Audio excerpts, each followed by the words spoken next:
Olá, aqui quem fala é pastor Rômulo Carvalho, da Comunhão Cristã de Curitiba. Que bom saber que você chegou até o nosso canal, encontrou essa mensagem. Queremos então ter um momento de louvor e depois uma mensagem que com certeza edificará a sua vida espiritual. Continuem abençoados. O que posso dar pelo que fez por mim?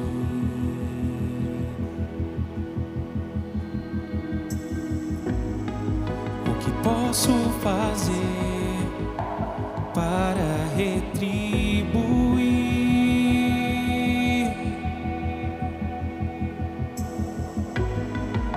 Se entregou em meu lugar,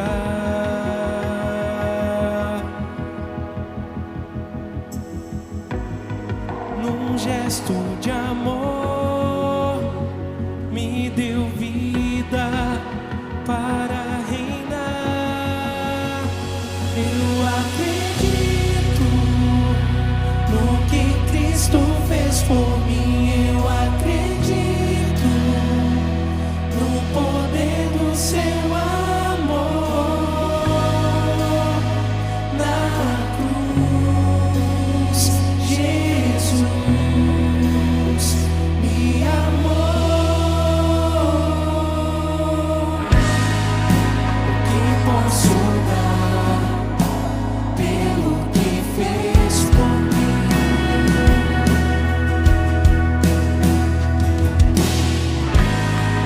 O que posso fazer para retribuir?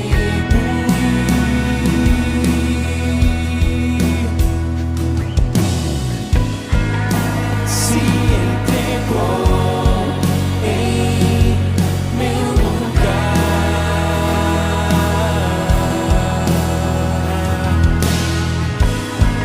num gesto de amor,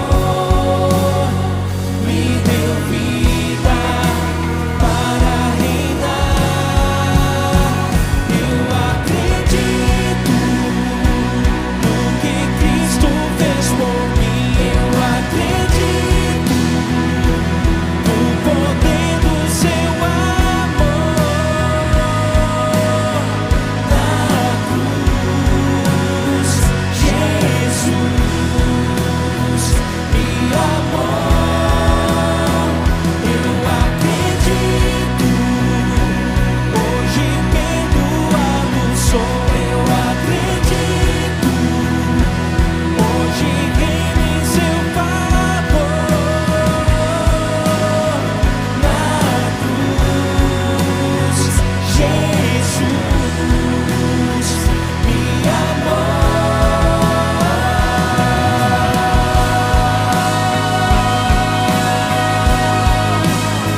com a graça de Deus, nós queremos continuar esse estudo hoje. E vamos relembrar algumas coisas que vimos na semana passada, na primeira parte. Então hoje é o tempo do fim, parte 2, ok?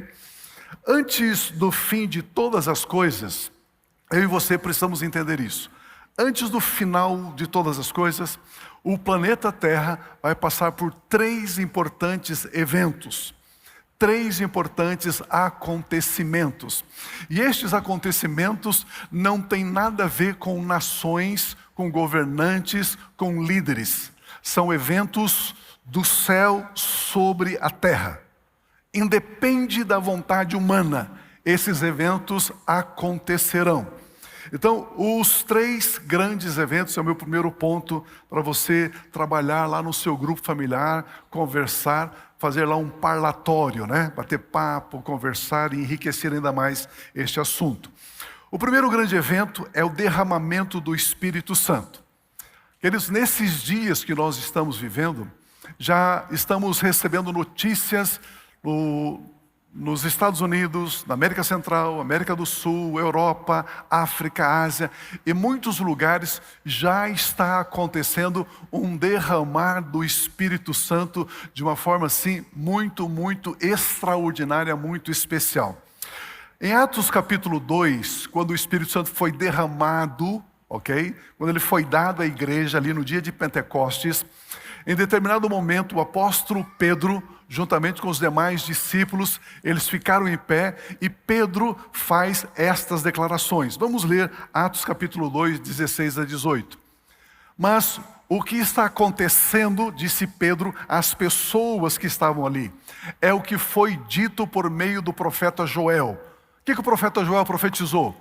E acontecerá nos últimos dias, diz Deus, que derramarei o meu espírito sobre toda a humanidade, sobre toda a carne. Os filhos e as filhas de vocês profetizarão, diga aleluia. Ok? E os seus jovens terão visões, diga amém. E os seus velhos sonharão. O idoso acho que fica mais tempo na cama, né? Então ele vai ter tempo de sonhar. Os idosos, os velhos sonharão.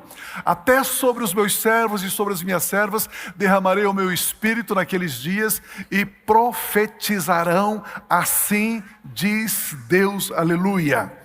A palavra grega traduzida aqui por derramar significa despejar ou distribuir amplamente até transbordar. O Espírito Santo nesses dias será derramado sobre a minha vida, sobre a sua vida, sobre as nossas famílias, sobre a igreja do Senhor Jesus, até transbordar. Um derramamento sem limites. Algo que nunca aconteceu no planeta Terra até os dias de hoje. Então o planeta Terra conhecerá um derramar do Espírito Santo como nunca houve. Haverá um grande mover de salvação, diz a profecia bíblica. Nas celebrações, durante os momentos de louvor, de adoração, durante os momentos da ministração da palavra, o Espírito Santo começará a descer sobre algumas pessoas de uma forma assim inigualável, ímpar. As pessoas começarão a sentir o toque do Espírito, o calor do Espírito, o fogo do Espírito, o poder do Espírito, de uma forma assim inigualável, inigualável. Nas reuniões de grupos familiares, vamos começar a reunião, de repente o Espírito Santo vai tomar uma pessoa ali, outra lá, outra colar, e aí não é mais, aleluia, sim Senhor, aí não será mais, pode aplaudir, Ele é digno. Queridos, e para mim o mais glorioso do derramar do Espírito é que o homem sai de lado, entre aspas, ele perde o controle e quem assume o controle é o Espírito Santo. Esse é o derramar do Espírito Santo. A nossa agenda fica de lado e a gente só anda na agenda dele, a gente só cumpre a agenda dele. Esse derramar do Espírito Santo é o enchimento de alegria, de paz, de confiança, intrepidez, ousadia para cada filho e para cada filha de Deus nesses dias. Aleluia, glória a Deus. Logo vem um segundo grande evento. O segundo evento será o arrebatamento da igreja do Senhor Jesus. É sobre isso que eu quero estudar mais profundamente hoje com você, sobre o arrebatamento. Mas me permita ler 2 textos e depois nós voltaremos a esses textos para comentá-los. Eu só quero ler com você. 1 Tessalonicenses 4, 16 e 17, porque o Senhor mesmo, dada a sua palavra de ordem, ouvida a voz do arcanjo e ressoada a trombeta de Deus, o chofar de Deus, descerá dos céus, e os mortos em Cristo ressuscitarão primeiro. Todas as pessoas salvas que morreram ressuscitarão primeiro. Depois nós, os vivos, os que ficarmos, seremos arrebatados juntamente com eles. Seremos arrebatados juntamente com eles, entre nuvens, para o encontro com o Senhor Jesus nos ares. E assim estaremos para sempre com o Senhor. Glória a Deus. 1 Coríntios 15, 51, o apóstolo Paulo ainda falando sobre o arrebatamento, ele diz: eis que vou lhes revelar um mistério. Nem todos dormiremos, nem todos morreremos, mas todos seremos transformados. No momento, num abrir e fechar de olhos, ao ressoar da última trombeta, a trombeta soará, os mortos ressuscitarão incorruptíveis num corpo glorificado, e nós seremos transformados também num corpo glorificado, subiremos e encontraremos o Senhor Jesus Cristo nos ares. Então vamos para o terceiro evento, depois voltaremos para este assunto do arrebatamento. O terceiro grande evento será a segunda vinda do Senhor Jesus. Eu gostaria que você entendesse isso. Eu gostaria que você recebesse isso. Derramamento do Espírito, abundante, depois o arrebatamento da igreja e depois a segunda vinda do Senhor Jesus. Arrebatamento e segunda vinda são 2 eventos separados, distintos, ok? Precisamos entender então que a segunda vinda de Cristo será depois do arrebatamento.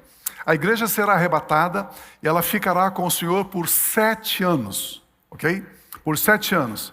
E depois é que se dará a segunda vinda do Senhor Jesus. Mateus 16, 27 diz assim: porque o Filho do Homem há de vir na glória de seu Pai, com os seus anjos, e então retribuirá cada um conforme as suas obras. Jesus, ele virá na glória do Pai. Esta é a segunda vinda. Na segunda vinda, Jesus ele vai pisar aqui nessa terra. No arrebatamento não, nós vamos encontrar com ele nos ares. São 2 eventos separados, distintos, ok? Então, esse texto está nos ensinando que Jesus virá na glória do seu Pai. Em 1 Tessalonicenses 2,8, nós temos mais um texto a respeito da segunda vinda. Então será revelado o iníquo, a quem o Senhor Jesus matará com o sopro da sua boca e destruirá pela manifestação da sua vinda. Quando Jesus vier, ele vai destruir, vai matar pelo sopro da sua boca o iníquo. Quem é esse iníquo, pastor? É o anticristo. Daqui a pouco eu quero falar um pouquinho mais sobre isso. Então ele será destruído na segunda vinda, 7 anos depois do arrebatamento. Na segunda vinda do Senhor Jesus a essa terra, o anticristo será morto, ele será destruído, ele não mais existirá. E a segunda vinda, portanto, se dará depois que a igreja for arrebatada. Judas, capítulo 1, versículo 14, diz assim: foi a respeito deles que também profetizou Enoque, o 7º depois de Adão, dizendo: eis que o Senhor vem com milhares de seus santos. Quem são esses milhares de santos que virão com o Senhor na segunda vinda? Diga eu. Nós, a igreja do Senhor Jesus e todos os salvos. Nós viremos com Jesus na segunda vinda e nós pisaremos aqui na terra e nós ficaremos aqui no milênio. A Bíblia diz que haverá o acampamento dos santos e nós vamos estar aqui com o Senhor no milênio. Daqui a pouco eu quero falar um pouquinho sobre isso também. É tudo isso que acontecerá quando o Senhor Jesus Cristo pisar nessa terra juntamente com os salvos. Vamos ler Apocalipse capítulo 20, onde onde diz o que vai acontecer quando Jesus pisar aqui juntamente conosco. Apocalipse diz assim: então vi descer do céu um anjo que tinha na mão a chave do abismo e uma grande corrente. Ele segurou o dragão, a antiga serpente, que é o diabo, Satanás. Perceba que é o mesmo ser, é o mesmo indivíduo. Dragão, serpente, diabo, Satanás. E este anjo, com essa corrente, o prendeu, o amarrou por 1000 anos. Por 1000 anos. Lançou no abismo, fechou e pôs selo sobre o abismo, para que não mais enganasse as nações, até se completarem os 1000 anos. Depois disso, é necessário que ele seja solto por um pouco de tempo. Vejamos que na segunda vinda de Cristo Jesus é que começará então o milênio, começará o 7º dia, começará o Shabat, começará o descanso, ok? Nós vimos na semana passada 6 dias, de Adão até Abraão, 2000 anos, 2 dias. De Abraão até Jesus, 2 dias, 2000 anos, 4. E de Jesus, da ascensão de Jesus até a segunda vinda de Jesus, mais 2000 anos, mais 2 dias. Então, 2, 2, 2, são 6000 anos. E aí o milênio é o 7º dia. Deus criou todas as coisas em quantos dias? Em 6 dias. Todas as coisas foram criadas em 6 dias. E no 7º dia, Deus descansou das suas obras, ok? Então, quando ele voltar, aí vai começar o 7º dia, vai começar o milênio, vai começar o tempo, o nosso tempo com ele sobre essa terra. Depois de sermos pastoreados pelo Senhor por 1000 anos, depois de estarmos ali no acampamento dos santos por 1000 anos, sermos ensinados pelo Senhor, olha o que diz Apocalipse capítulo 20, versículo 9. Marcham então pela superfície da terra. Então depois de 1000 anos, o diabo será solto. E ele vai enganar as nações da terra. Ele vai enganar os governantes da terra, os reis da terra. E eles se levantarão para atacar o acampamento dos santos, para matar, para destruir a igreja do Senhor Jesus, aqueles que estão no acampamento dos santos. Marcharão então pela superfície da terra e cercaram o acampamento dos santos e a cidade amada. Porém desceu fogo do céu e os consumiu. Aí nós vemos a destruição final. Depois disso, o diabo, a besta, eles serão lançados no lago de fogo e enxofre. Esta é a segunda morte, esta é a condenação eterna. Graças a Deus por isso. No livro aos Efésios, nós encontramos o Senhor Jesus Cristo recebendo toda a honra, toda a glória e todo o poder. Poder esse que se manifestará e vai destruir todo o poder do mal. Você pode pensar, quem é que tem esse poder para destruir o dragão, a serpente, o diabo, todos os demônios, todos os adversários do povo de Deus? Quem tem esse poder? Cristo Jesus. É Ele quem tem esse poder. É Ele quem vai consumar a derrota do nosso inimigo. Vamos ler Atos capítulo 1. Versículos 20 a 23. Ele, Deus, exerceu esse poder em Cristo, ressuscitando dentre os mortos e fazendo-o sentar à sua direita nas regiões celestiais. Ok? Acima, Jesus está acima de todo principado, de toda potestade, de todo poder, de todo domínio e de todo nome que se possa mencionar. Não só no presente século, não somente hoje, mas também por todo o tempo vindouro. Jesus está acima de todo principado, poder, domínio, potestade, poderes malignos, força das trevas. Ele está acima de tudo isso. E Deus sujeitou todas as coisas debaixo dos pés de Cristo.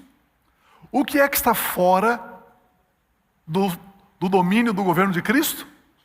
Nada. Ele sujeitou todas as coisas. Pastor, eu recebi um diagnóstico médico de uma enfermidade.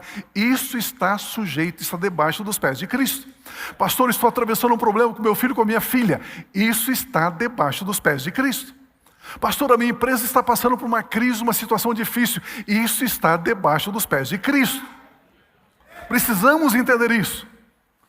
E o texto diz, e para ser o cabeça sobre todas as coisas, o deu à igreja. Cristo é o cabeça da igreja, a igreja é o corpo de Cristo, e o corpo de Cristo possui pés. Então todas as coisas estão debaixo dos pés da igreja. Porque Cristo é o cabeça da igreja, e a igreja é o corpo de Cristo. Posso ouvir um amém? Amém. O verso 22 continua declarando que Cristo Jesus como cabeça da igreja, e a igreja como corpo de Cristo, a igreja tem todo o poder em Cristo, por causa de Cristo, sobre todo o poder do inimigo. Cada cristão é individualmente membro do corpo de Cristo. Você individualmente é membro do corpo de Cristo. 1 Coríntios 12, 27, a palavra de Deus declara assim: ora, vocês são o corpo de Cristo. Diga amém. E individualmente, particularmente, membro desse corpo.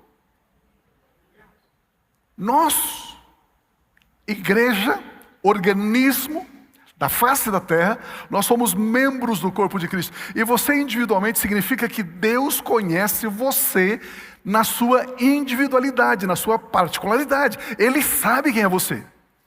E Ele sabe que você é membro do corpo de Cristo. E Cristo é o seu cabeça. Aleluia. Amados, nós estamos do lado do vencedor. Nós somos o único time que entramos para uma partida sabendo do resultado. Sabendo que somos vencedores. Queridos, é muito importante saber disso. Por isso, amado irmão, amada irmã, você que está em Cristo Jesus, não haverá possibilidades de você perder. Por isso, vale a pena viver uma vida zelosa hoje e agora. Por isso, vale a pena você dizer não àquilo que tem que ser dito não. Dizer sim àquilo que precisa ser dito sim. Por isso, vale a pena você virar as costas para o pecado. Por isso, vale a pena você se comprometer ainda mais com a palavra de Deus, com a verdade eterna. Nós somos membros do corpo de Cristo. Dizer não à vontade das trevas, pois todos nós seremos recompensados pelo próprio Senhor Jesus. Queridos, nós não fazemos o que fazemos para termos recompensa. Nós fazemos o que fazemos por gratidão, por amor, por honra. Mas mesmo fazendo por gratidão, amor e honra, seremos recompensados. Olha como Deus é Pai, como Ele é maravilhoso. Mateus 25, 14, o texto sagrado diz assim: então o rei Jesus, dirá aos que estiverem à sua direita: venham benditos de meu Pai, venham herdar o reino que está preparado para vocês, desde a fundação do mundo. Aleluia! Você pode imaginar? Chegar um momento em que o Rei Jesus, o Rei dos Reis, o Senhor dos Senhores, aquele que tem todo o poder, cuja autoridade de trono não está sendo ameaçada, Ele vai olhar para você, membro do corpo dele, membro do corpo de Cristo, indivíduo, e vai dizer o seguinte: ei, venha abençoado, venha bendito, venha possuir a sua herança. Venha possuir a sua herança. Venha herdar o reino que está preparado para você desde a fundação do mundo. Antes de você nascer nessa terra, Ele já pensava em você, Ele já amava você, Ele já conhecia você, Ele já sabia que você existiria nesse tempo e nessa época para herdar o reino de Deus. Meu Pai, vale a pena dar uma sapateada. Que coisa tremenda. Eu e você ouviremos estas palavras do Senhor Jesus. Isto, quando nós voltarmos aqui na segunda vinda, depois de 1000 anos, depois que acontecer a batalha do Armagedon, aí haverá o trono branco. Todos nós vamos comparecer diante do tribunal de Cristo, diz a Bíblia, todos. Alguns para receber juízo e condenação, outros para receber o galardão, para receber bênçãos, para receber dádivas. Graças a Deus por isso. Digo ou não digo? Irmão, enquanto nós estamos nesse corpo físico, é importante esse tempo, porque a única maneira de nós acumularmos tesouro no céu é enquanto estivermos aqui na terra. Depois, ou a gente morrer fisicamente, ou depois do arrebatamento, já não tem mais como se acumular tesouro nos céus. O momento de você fazer a sua poupança no céu é agora. Quando? Agora. Cada obra que você faz, você não faz para merecer recompensa. Você faz por amor e gratidão. A Bíblia chama isso de obras vivas. Então, quando você faz por amor, gratidão, por honra, você está acumulando um tesouro nos céus. Certa feita, um colega meu, não era evangélico, agora é. Assim, sabe aqueles colegas assim, boca suja, de 5 palavras, 4 é palavrão? Conhece pessoas assim? Né? É desse jeito assim, né? Pá virada, caco, era um lixo. Ele falava o seguinte para mim: Pio, vai me dizer que você dá dinheiro para sustentar pastor? Eu falava para ele: não. Ah, então você não dá dízimo? Dou. Ah, então você sustenta o pastor? Eu falei: não. O meu dízimo me sustenta. Não sustenta pastor. O meu dízimo é um depósito que eu faço nos céus. O meu dízimo é acumular tesouro nos céus. Lá nos céus alguém vai ter uma choupanazinha assim de palha e tal, mas alguns vai ter um prédiozinho bonito. E nós só podemos acumular tesouro nos céus agora. Você está envolvido no ministério da igreja, isso são obras vivas que Deus contabiliza, Deus registra. Você está evangelizando, pregando o evangelho, servindo de alguma forma, e isso contabiliza. Enquanto estivermos aqui na terra, nós estamos sim acumulando tesouro nos céus. Você passa aqui, vai estacionar o seu carro, tem um grupo de irmãos amados ali no estacionamento orientando. Você fica pensando: por que será que eles estão aí? Eles estão acumulando tesouro no céu. Aí você vai lá na escola bíblica infantil, tem bastante crianças, graças a Deus, e uma equipe de professores lá, domingo após domingo, preparam as lições, preparam o lanchinho das crianças, estão lá ministrando aula. E você pergunta: por que será que eles fazem isso? Porque eles estão acumulando tesouro nos céus. Esses irmãos cantam aqui, semana após semana, semana após semana, porque estão louvando a Deus, mas também Deus registra isso, e Ele diz: você será recompensado. Por isso que o apóstolo Paulo escreve dizendo o seguinte: ei, nenhuma obra nossa, feita com amor, feita com gratidão, feita com reconhecimento pelo que Jesus nos fez, nenhuma obra nossa é vã, é vazia. Toda ela tem recompensa. Então aproveite enquanto você tem o seu corpo físico e comece a aumentar o seu crédito lá no céu. Aleluia, graças a Deus por isso. Posso ouvir um amém? Amém. Vamos voltar agora ao nosso assunto principal, que é o arrebatamento. Como já falamos, a segunda vinda de nosso Senhor Jesus Cristo é um evento diferente do arrebatamento. 1 Tessalonicenses, vamos ler novamente o texto, 4,16, o apóstolo Paulo nos ensina sobre isso, dizendo: porque o Senhor mesmo, dada a sua palavra de ordem, um comando, ouvida a voz do arcanjo e ressoada a trombeta de Deus, o chofar, aí soprar, descerá dos céus, e os mortos em Cristo ressuscitarão primeiro. Eles ressuscitarão. Olha o versículo 17. Depois nós, os vivos, os que ficarmos aqui nessa terra, para o arrebatamento, seremos arrebatados juntamente com esses que ressuscitaram, e entre as nuvens vamos encontrar com o Senhor Jesus nos ares. Meu irmão, você não vai ter medo de altitude. O corpo glorificado. Nós vamos subir Vamos encontrar com Ele nos ares. E assim estaremos para sempre com o Senhor. Aleluia. Aleluia. Queridos, e a palavra de Deus diz que isso acontecerá de uma forma instantânea, rápida. Rápida, ok? Vai ficar aqui só esse meu paletó bonito, né? A minha camisa, o meu relógio, isso vai ficar aqui, pum, cai no chão. E o meu corpo será transformado num corpo glorioso, glorificado, não corruptível, não sujeito a fim. Vai ser um corpo atemporal, eterno, glorificado. O mesmo corpo que o Senhor Jesus tem, depois que Ele ressuscitou, o mesmo corpo. E nós vamos encontrar com o Senhor nos ares e estaremos para sempre com Ele. A palavra arrebatamento aqui na língua grega é harpazo, que significa levar, arrebatar, pegar, reivindicar para si mesmo ansiosamente. Olha o que significa. No arrebatamento nós encontraremos o Senhor nos ares. Isso significa que Jesus Cristo, Ele vai nos levar para estarmos com Ele. E ansiosamente Ele deseja isso. Ele deseja isso. Somente na segunda vinda é que Jesus vai pisar na terra. No arrebatamento nós vamos encontrar com Ele nos ares e vamos ficar com Ele por 7 anos. Por 7 anos. Olha o texto de 1 Coríntios 15, 51 e 52.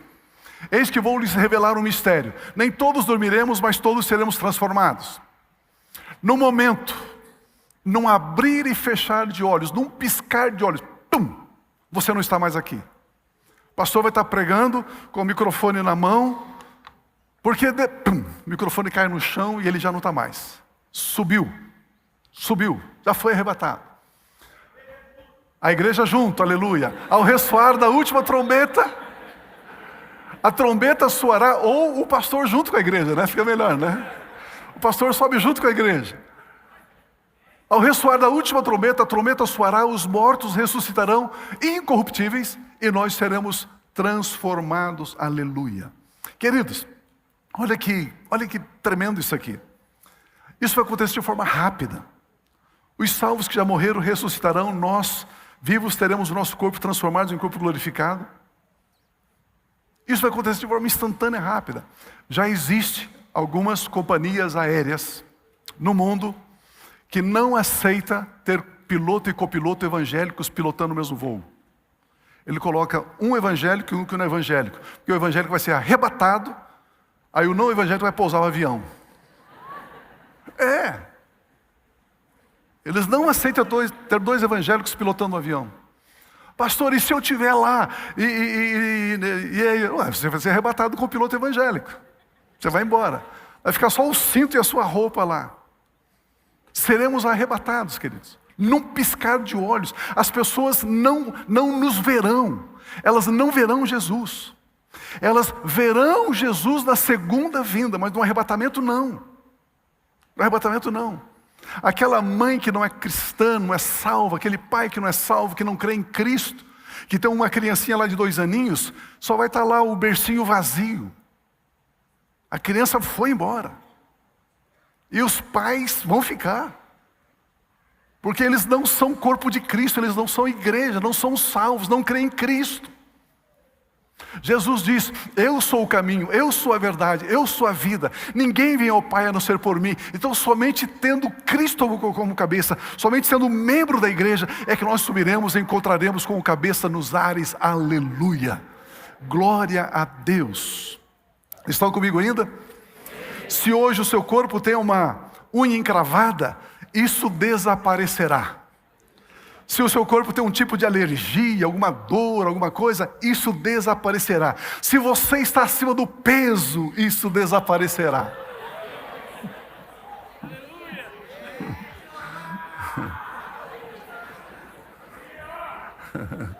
É assim. Então é o seguinte, tem jeito sim. Tem jeito sim. Todos teremos um corpo glorificado. Todos teremos um corpo de 33 anos de idade. Pastor, de onde o senhor tira isso, pastor? Da Bíblia. Jesus Cristo diz assim, eu vim dar a minha vida em resgate. E Jesus foi para a cruz com quantos anos? Com 33. Se ele deu a vida dele tendo 33, é a vida que nós vamos ter, 33 anos. E você que é médico, pesquisador, cientista, procure aí e veja qual que é o ápice do corpo humano. Os melhores índices de hormônios, de energia, de vivacidade, de maturidade do cérebro, dos neurônios, tudo, 33 anos. Tudo 33 anos. Então você vai ser forte, corajoso, corpo glorificado, sem ruga, né? Se você não tem cabelo, vai ter cabelo, né? Se você tem na sua boca dente implantado, você vai ter dente original, nada de implante. Tudo perfeito, tudo perfeito. Corpo glorificado, porque nós somos a igreja de Cristo Jesus, somos a noiva do Cordeiro, graças a Deus. Então, quero que vocês saibam que o arrebatamento não trata também de irmos para o céu, não é isso. Arrebatamento trata de voltarmos para o nosso Pai Celestial. Ele nos perdoou, nos salvou e nos fez uma nova criação, dando-nos a sua natureza divina para vivermos da presença dEle, para estarmos com Ele. O arrebatamento é para estarmos para sempre com o Senhor. É disso que trata. Arrebatamento é a comunhão plena e perfeita com o nosso Pai Celestial. Arrebatamento é a plenitude da nossa restauração. Arrebatamento é o desfrutar da obra completa de Cristo Jesus. Jamais se contou ao mortal a metade da glória que nós teremos. É algo extraordinário. Nunca ninguém pensou a metade, imaginou a metade do que será. Graças a Deus por isso. A igreja vai ser arrebatada. Aí a Bíblia diz que vai então se manifestar um ser, um personagem chamado Anticristo, contra Cristo, Anticristo. Muito se tem comentado sobre o Anticristo, sobre uma moeda única, sobre um governo central no mundo, e tudo isso vai acontecer sim. Vai ter uma cripto única, uma criptomoeda. Todos os dinheiros aí, dólar, euro, real, guarani, ien, libra, tudo isso vai acabar. Vai ter uma moeda única, uma criptomoeda única. Tudo digitalizado, tudo digital. É interessante nós entendermos que isso vai acontecer. Mas tudo isso vai acontecer somente depois do arrebatamento da igreja de Cristo Jesus. Somente depois do arrebatamento é que o anticristo vai governar, é que ele vai se manifestar. É que ele vai trazer um governo de paz mundial. A nova ordem mundial, da paz mundial, será governada por um ser chamado Anticristo. Mas a igreja não estará mais aqui. 2 Tessalonicenses 2,7 diz assim: porque o mistério da iniquidade já opera. Já está operando. A iniquidade já está operando. Guerras, rumores de guerras. Você já vê governantes chamando a verdade de mentira e a mentira de verdade. Você não está vendo isso? Você não está vendo governantes chamando as vítimas de opressores e os opressores de vítima? Você já não vê isso por aí? Então o mistério da iniquidade já está operando. Mas ele aguarda somente que seja afastado aquele que agora o detém. Quem é que detém o anticristo? Quem é que detém o mistério da iniquidade, a atuação da iniquidade? Quem é? A igreja, o Espírito Santo. É o Espírito Santo quem impede o governo pleno, total, se manifestar do anticristo sobre a terra hoje. Mas quando a igreja for arrebatada, o Espírito Santo será tirado da terra, aí o anticristo começa a governar com todos os seus métodos. A palavra grega deter aqui significa não deixar, impedir. Então é o Espírito Santo que impede, que não deixa o anticristo governar soberanamente, livremente sobre a face da terra. Queridos, esqueça esse negócio de direita e de esquerda. Esqueça isso. Esqueça isso. Tudo isso é um monte de bobagem. Porque lá na frente, a direita e a esquerda vai servir o anticristo. Esqueça isso. Então, vamos ter uma posição apolítica. Sabe o que significa apolítica? Não político. Não político. Vamos entender isso. Vamos entender que nós somos a igreja. Nós somos membros do corpo de Cristo. Cristo Jesus é o nosso cabeça. Ele diz assim, agora não há grego, não há judeu, não há bárbaro. Ok? Nós somos um em Cristo. Nós não pensamos como os judeus pensam, nós não pensamos como os gregos pensam, nós não pensamos como os romanos pensam, nós pensamos como Cristo, nós temos a mente de Cristo.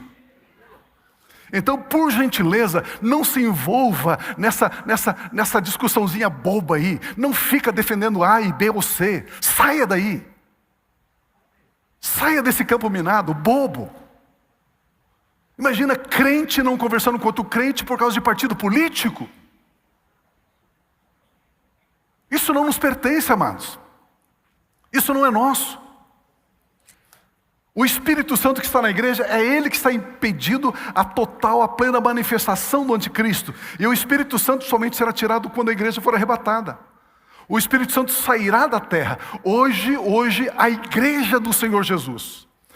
Como nós vimos na semana passada, eu não estou falando de movimento, sabe? Você viu o que está acontecendo na igreja tal? Aquilo não é igreja, irmão, aquilo é movimento. Aquilo não tem compromisso com o Evangelho, não tem compromisso com Cristo, são movimentos. Então esqueça esses movimentos bobos que estão por aí. Esqueça essas coisas. Eu estou falando, a igreja do Senhor Jesus, hoje é um estorvo.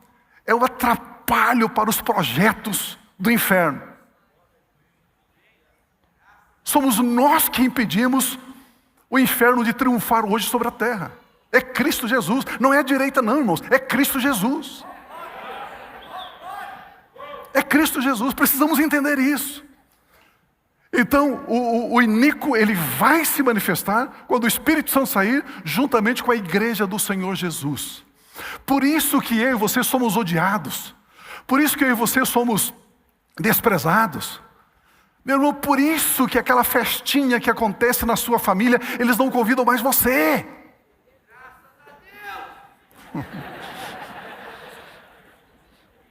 Você atrapalha. Você não vai dar risada daquelas piadas. Você não vai curtir aquelas músicas. Você não vai gostar daqueles assuntos. E você chega lá, eles ficam meio assim, sabe? Amarrados assim, né? Não. Eles se sentem chateados. E já começa a fazer piadinha para entristecer você, para desqualificar você, Então nós hoje atrapalhamos. Vamos olhar para nós, igreja, corpo de Cristo.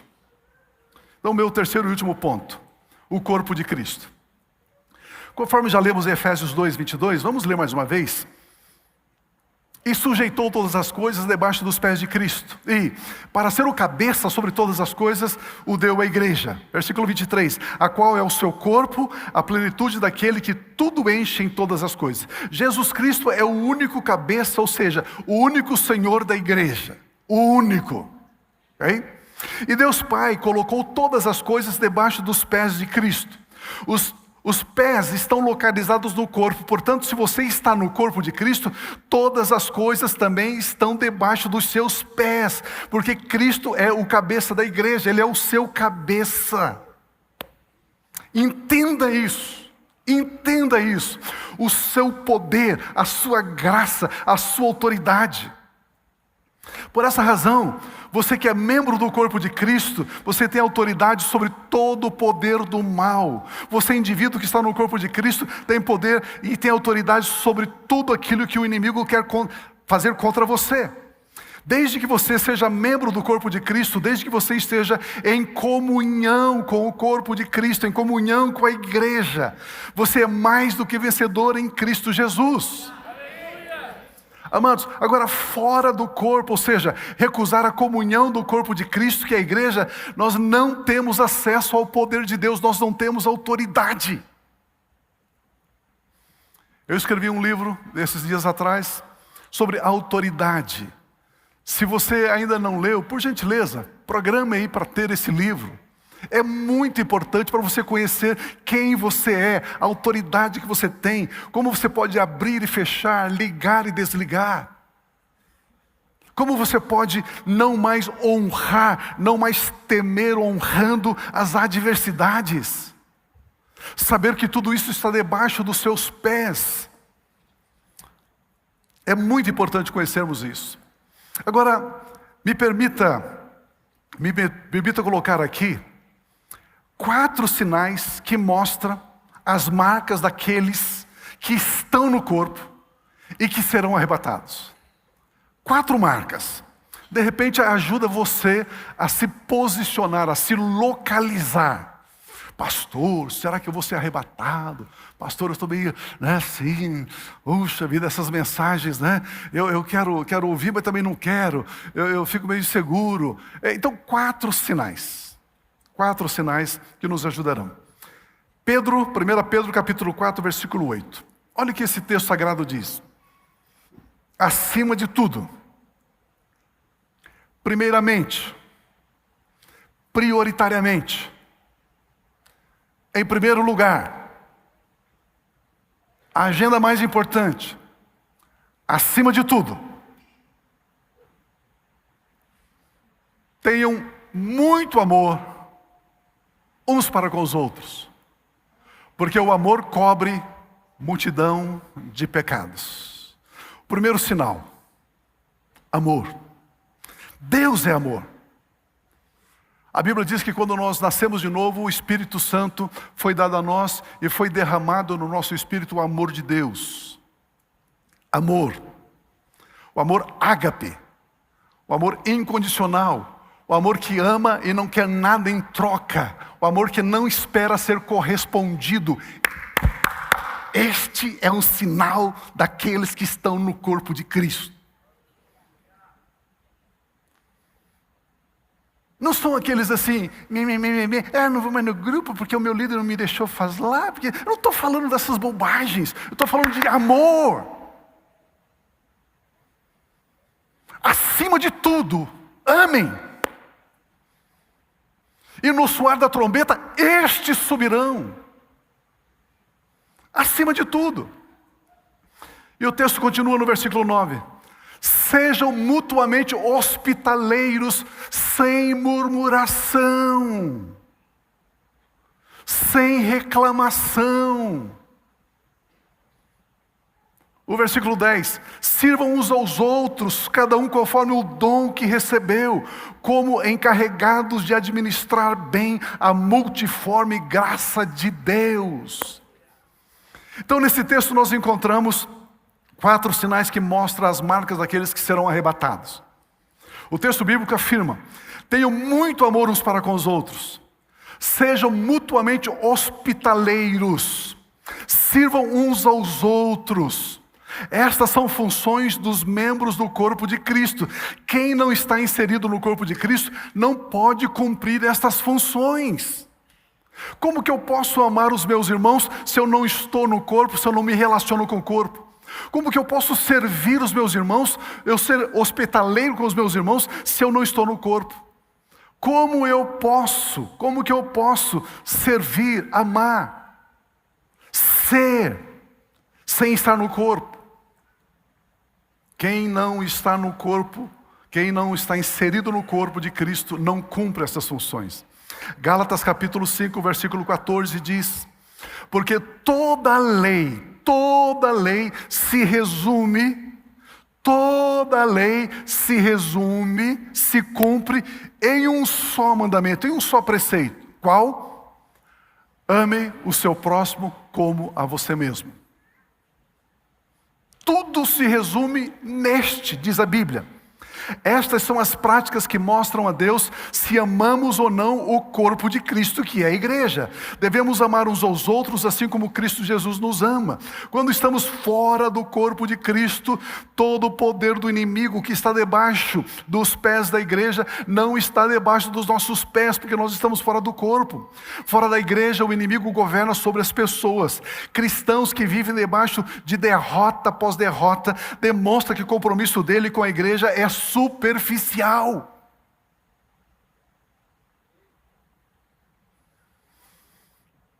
Em 2 Timóteo 2,26 diz que a Bíblia Sagrada nos ensina que o diabo prende as pessoas com laços, obrigando-as a fazer o que ele, o diabo, quer. Quando não estamos no corpo, todo o poder das trevas que Deus colocou debaixo dos pés da igreja não está debaixo, não está sujeito a nós. Queridos, quero que você entenda isso, o compromisso do nosso Pai Celestial, o compromisso do nosso grande Senhor e Salvador Jesus Cristo é com a igreja, é com os membros do corpo, com cada membro individualmente.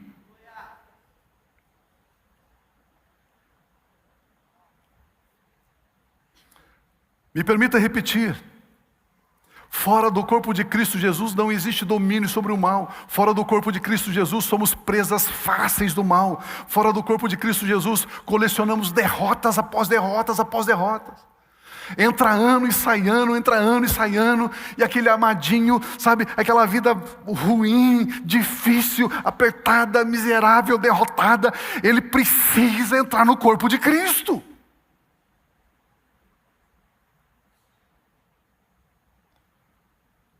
Potencialmente, Jesus colocou tudo debaixo dos pés da igreja, ou seja, debaixo do governo da igreja. E Deus ungiu você para ser membro do corpo de Cristo sobre a terra.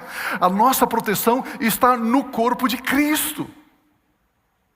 O pacto, a aliança é com o corpo de Cristo. Certa ocasião, participando de um evento cristão, um preletor que pregou antes de mim, ele falou muito mal da igreja, mas muito mal da igreja. A igreja está em pecado, dizia ele. Só que ele não falava assim, pecado, como eu falei. Ele falava, a igreja está em pecado. Ele dava bastante ênfase. A igreja está enferma. A igreja está suja. A igreja é uma miséria. A igreja... E tantas outras coisas. Eu fiquei pensando, do que esse amado irmão está falando? Vamos entender. O cabeça da igreja é Jesus Cristo.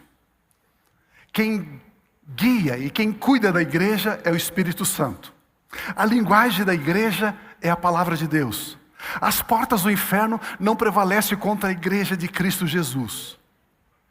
Então, a igreja não está em problema. A igreja não está em pecado. Queridos, se soar a trombeta agora, nesse instante, tem sim um povo santo, reto, íntegro, justo, que vai subir e encontrar com o Senhor nos ares. Tem sim.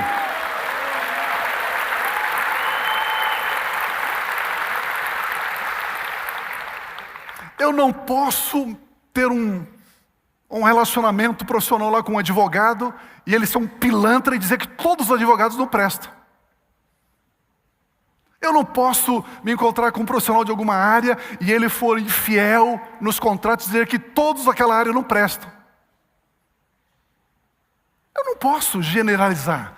Pelo fato de ter algumas pessoas da igreja, congregando na igreja, com uma vida torta, uma pá virada, um lixo, dizer que a igreja está com problema. Ele não é membro do corpo de Cristo. Simples assim.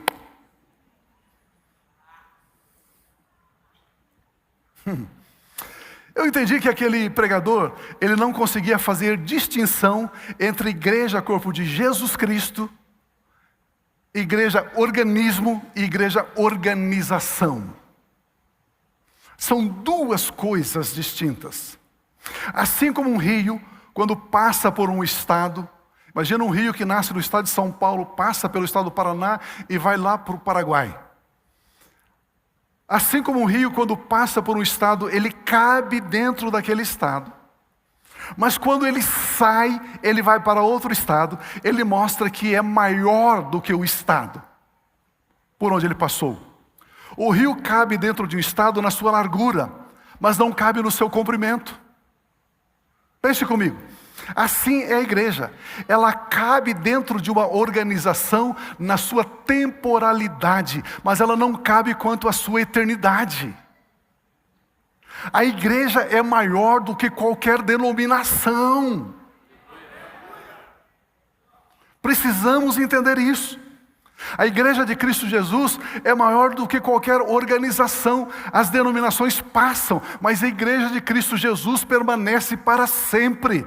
A denominação é a organização, mas o corpo de Cristo é o organismo. Aleluia. Por isso, nenhum ser humano é dono da igreja. Quando eu ouço alguém falar que determinado líder se comporta como dono da igreja, eu sou o representante da igreja do Brasil, nem escuta mais esse cara. Bobagem. Não, eu represento o povo evangélico do Brasil. Primeiro que nós não somos povo, nós somos filhos.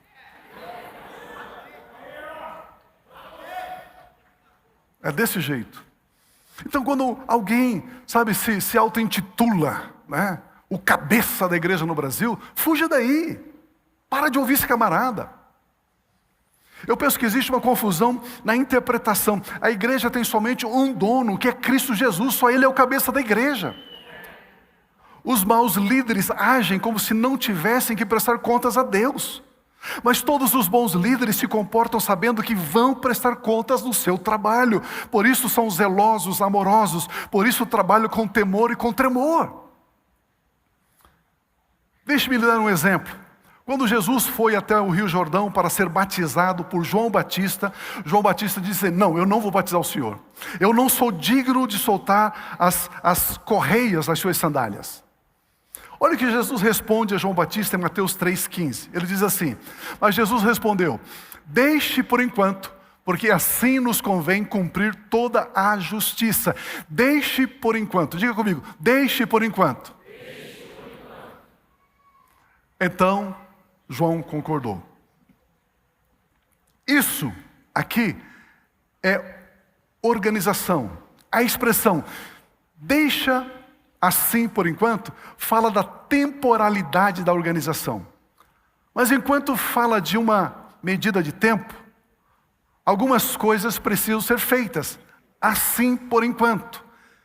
A organização por enquanto faz assim. Existem algumas práticas na igreja que devem ser assim por enquanto. Mas daqui a pouco isso não vai ser mais usado. Não vai funcionar mais desse jeito. Ou seja, o organismo, a igreja, o corpo de Cristo, está dentro de uma organização, só que esse organismo é maior que a organização. Então, por enquanto, faça assim. Mas vai chegar um tempo em que não mais será feito assim. Foi isso que Jesus disse para João Batista. A igreja, como organismo, ultrapassa o tempo, o por enquanto. Mateus 3, 16 e 17 diz assim: assim que Jesus, depois que Jesus foi batizado, assim que ele saiu da água, Jesus logo saiu da água e eis que os céus se abriram. E ele viu o Espírito de Deus descendo como pomba vindo sobre ele. E eis que uma voz dos céus dizia: este é o meu filho amado, em quem me agrado. Este é o meu filho amado, nele está todo o meu prazer. Esse quadro mostra o que é organismo e o que é organização. A organização, Jesus disse para João Batista: deixe por enquanto, temporal, organização. Mas quando ele sai do batismo, como ele sai do deixa por enquanto, depois que ele foi batizado, o texto sagrado mostra algo que está fora do tempo, algo que é perfeito, algo que é santo, algo que é eterno. O céu se abrindo, o Espírito descendo, o Espírito Santo descendo em forma de pomba e pousando sobre Cristo Jesus. Deus Pai declarando: tu és meu filho amado, em ti está todo o meu prazer. Isso é maior que o tempo, isso é eterno, isso é organismo, isso é igreja. Consegue entender a diferença? Consegue perceber? E o mais glorioso, sabe o que é? É que quem quiser poderá fazer parte disso. É essa igreja amada que será arrebatada. São os membros desse corpo que serão arrebatados. Nós damos graças a Deus por isso. E agora eu quero mostrar o último sinal que mostra que você é membro do corpo de Cristo, que você será arrebatado. Vocês querem saber?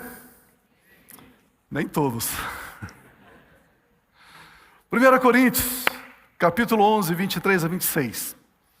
Porque eu recebi do Senhor, escreve o apóstolo Paulo, o que também lhes entreguei, que o Senhor Jesus, na noite em que ele foi traído, ele pegou um pão, e tendo dado graças a Deus Pai, partiu o pão e disse: isto é o meu corpo, que é dado, entregue por vocês. Façam isto. Diga comigo, façam isto. Façam isso em memória de mim.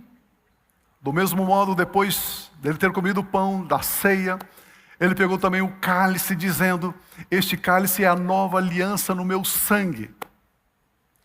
Façam isto todas as vezes que o beberem em memória de mim. Por quê? Todas as vezes que vocês comerem este pão e beberem o cálice, vocês anunciam a morte do Senhor até que Ele venha. Aqui nós encontramos uma instrução clara sobre a importância de participarmos da ceia do Senhor. Por 2 vezes o texto bíblico diz: façam isto, significando que não é uma opção. Não é opção minha participar da ceia. Esse mês não vou participar da ceia. Não quero. Não. A instrução divina é: façam isto. Participem. Não é opcional. Vocês sabiam que são poucas as vezes que o Senhor Jesus Cristo usa um modo verbal no imperativo? Esse modo verbal é usado para expressar ordens. Por exemplo, ide por todo mundo. Pregue o evangelho. Esse é um tempo verbal no imperativo, é uma ordem, é uma instrução. Curai os enfermos, expulsai os demônios, perdoai-vos uns aos outros. Façam isto em memória de mim. Poucas vezes Jesus usa esse modo verbal no imperativo. E aqui ele usa 2 vezes, façam isso. Então participar da ceia, como eu disse, não é uma opção. É uma sujeição e obediência. Se acima da minha agenda, pastor, eu não vou na ceia, porque a minha cachorrinha está fazendo 2 aninhos, e eu vou ficar em casa fazer uma sopinha para minha cachorrinha. Esse camarada é membro do corpo de Cristo?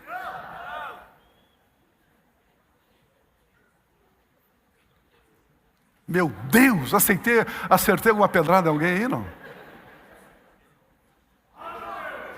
Queridos, Jesus, façam isto, reúnam-se como igreja, como corpo, e façam a ceia, participam da ceia, não é opcional. Não, eu fui fazer uma viagem, não, eu fui passear, não, tinha um aniversário, não, tinha uma festinha, então não fui, eu vou mês que vem.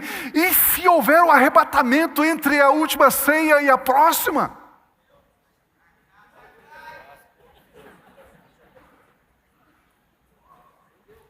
Percebe, amados? Eu gostaria que você entendesse a importância, a centralidade. Eu gostaria que você entendesse a relevância disso. Nós somos membros do corpo de Cristo. E Ele, o cabeça, está dizendo: façam isso, participam da ceia. São os símbolos que eu deixei para inculcar em você que você é membro do meu corpo. Em 1 Coríntios 11, 29 e 30 diz assim: pois quem come e bebe sem discernir o corpo, diga comigo, discernir, come e bebe juízo para si. É por isso que há entre vocês muitos fracos e muitos doentes, e não poucos que morreram, que dormem. O que é discernir o corpo de Cristo, pastor? A palavra grega discernir significa fazer distinção, preferir, ter em estima. O texto sagrado nos instrui dizendo que devemos fazer distinção, preferir, reconhecer que o nosso irmão ao nosso lado é membro do corpo de Cristo, e devemos respeitá-lo, honrá-lo, amá-lo como membro do corpo de Cristo, e devemos desejar participar da ceia juntamente com ele.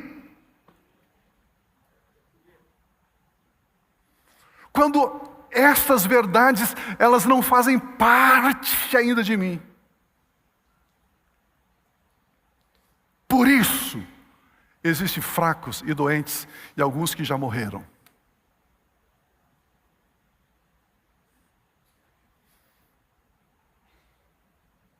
O texto sagrado nos instrui dizendo que devemos fazer isso. A palavra de Deus também nos ensina, em 1 Coríntios, que a mão não pode dizer ao pé, eu não necessito de ti. Se o ouvido disser, porque não sou olho, não sou do corpo, nem por isso deixará de ser corpo. Devemos reconhecer a importância de cada pessoa, mas também não podemos nos isolar do corpo. E a Santa Ceia é um meio onde eu posso demonstrar que reconheço que os meus irmãos fazem parte do corpo de Cristo juntamente comigo. É uma celebração de declaração, de confissão. Jesus Cristo morreu, ressuscitou, está sentado à direita do Pai e brevemente voltará, o texto diz, até que Ele venha. Amados, é essa igreja que será arrebatada. É essa igreja que encontrará com o Senhor Jesus Cristo nos ares, num abrir e fechar de olhos, num piscar de olhos. Por isso eu quero encorajar você, eu quero motivar você a deixar algumas coisas, a deixar alguns hábitos, a ajustar algumas coisas, a corrigir algumas coisas, a colocar em prioridade algumas coisas do reino. Eu quero motivar você a, se necessário, abandonar algumas coisas, abandone logo. Deixar alguns maus hábitos, deixa logo. Se ajustar, se inserir no corpo. Ser membro do corpo, deixar todas as coisas debaixo dos seus pés. Você como igreja de Cristo Jesus. Amados, é esse o tempo, é esses os dias. Vocês sabiam que não existe nenhum texto bíblico que precisa se cumprir para que haja o arrebatamento? Existem textos bíblicos que precisam se cumprir para a segunda vinda de Jesus, mas para o arrebatamento não. Pode ser que ele volte ainda hoje. Por isso que eu sempre gosto de dizer, eu ouvi essa frase e me abençoou muito. Viva cada dia esperando Jesus voltar naquele dia. Planeje, trabalhe como se ele viesse daqui a 100 anos. Continue trabalhando, continue lutando, continue vivendo a sua vida, faça os seus negócios, avance na sua vida profissional, continue estudando, seja o melhor aluno da sua sala, faça a sua pós-graduação, faça o seu mestrado, faça o seu doutorado, mas faça tudo isso esperando que Jesus volte hoje. É assim. Se você tem coisinhas pendentes, meus irmãos, ajusta isso. Se você está devendo, ao invés de se fugir do seu credor, vai lá e fale com ele. Eu sei o que eu estou falando. Há um tempo atrás, tinha épocas que a maioria dos dízimos e ofertas e contribuições era em dinheiro, era em cheque. Lembram? Tempos atrás aí? Aí chegou um tempo, nós fizemos uma reunião da diretoria da igreja, e aí o nosso tesoureiro, o diretor financeiro, falou assim, escuta, o que a gente vai fazer com esses cheques aqui? Falei, quanto que tem aí? 1.700.000 reais de cheques devolvidos. Eu falei, rasgue tudo, queima tudo, destrua tudo isso aí. Rasgamos e destruímos. Os irmãos dando oferta, dando dízimo com cheque sem fundo.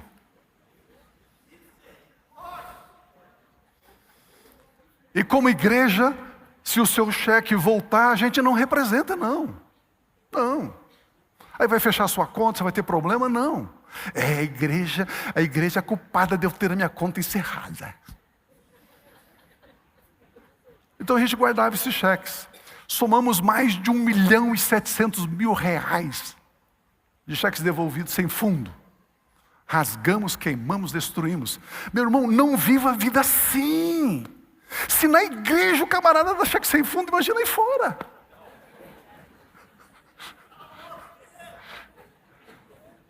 Não é? Imagina.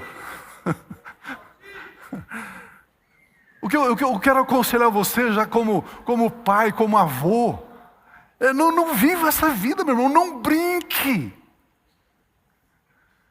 É sério. Olha esse texto, por gentileza, de Apocalipse 21, 3. Então ouvi uma voz forte que vinha do trono e dizia: eis o tabernáculo de Deus com os seres humanos. Deus habitará com eles. Eles serão povos de Deus, e Deus mesmo estará com eles e será o Deus deles. E lhes enxugará dos olhos toda lágrima. Não haverá mais motivo de lágrimas. E já não existirá mais morte, já não haverá luto, nem pranto, nem dor, porque as primeiras coisas passaram. E aquele que estava sentado no trono disse: eis que faço novas todas as coisas. E acrescentou: escreva, porque estas palavras, elas são fiéis e verdadeiras. Disse-me ainda: tudo está feito. Tudo está consumado. Deus é soberano. Não vai ser como os homens, os governantes estão dizendo não. Ele diz: eu sou o alfa e o ômega. Eu sou o princípio e o fim. Eu, a quem tem sede, darei de graça da fonte da água da vida. Aleluia, aleluia, aleluia, aleluia. Amados, esta é a nossa viva esperança. Esta é a razão de sermos igreja, corpo de Cristo Jesus. Aleluia.